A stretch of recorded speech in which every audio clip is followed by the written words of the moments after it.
ধান নদী আর খালের বরিশালের মানুষের প্রতিদিনের পানির চাহিদা পূরণে কার্যকর ভূমিকা পালন করছে যোগমায়া ফুড অ্যান্ড বেভারেজের অমৃত পানি।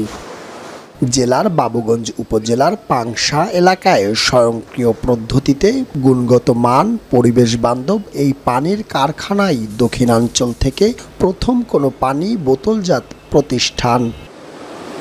কিউসি ল্যাব আছে, মাইক্রোবায়োলজি ল্যাব আছে, তার মধ্যে পরীক্ষা নিরীক্ষা করেই আমরা বাজারজাত করছি। সংগ্রহ থেকে বোতলজাত করা পর্যন্ত প্রতিটি ধাপেই থাকে কঠোর মান নিয়ন্ত্রণ। আইএসও, হ্যাসাব, জিএমপি এই গাইডলাইন ফলো করে আমরা ল্যাবে প্রথমে টেস্ট করে থাকি। যদি আমাদের ল্যাবে টেস্ট অনুযায়ী এটা পাস করে থাকি, দেন আমরা প্রোডাকশনের জন্য ক্লিয়ারেন্স দিয়ে থাকি।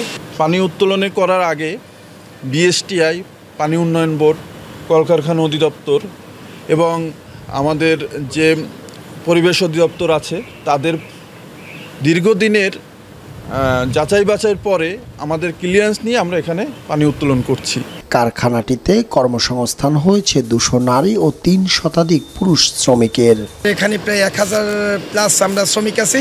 আজ পর্যন্ত আমাকে কোনো দুর্নাম বদনাম হয় না। এই কোম্পানিতে আমরা চলতে আছি জানি। 300-400 নারীরা আমরা এই জায়গায় কাজ করে আমরা ভালোই আছি। এমন আরও প্রতিষ্ঠানে বদলে যাক এই অঞ্চল প্রত্যাশা স্থানীয়দের। মূলত পানিটা আমাদের বরিশাল একটা গর্ব, কারণ আমাদের বরিশাল আর কোনো ড্রিঙ্কিং ওয়াটার নাই। একটি প্রতিষ্ঠান, হাজারো লোকের কর্মসংস্থান।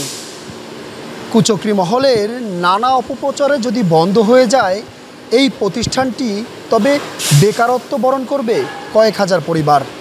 তাই সংশ্লিষ্টরা সঠিক তদন্ত করে চালু রাখুক অত্র প্রতিষ্ঠানটি, এমনটা প্রত্যাশাই দক্ষিণাঞ্চলবাসীর।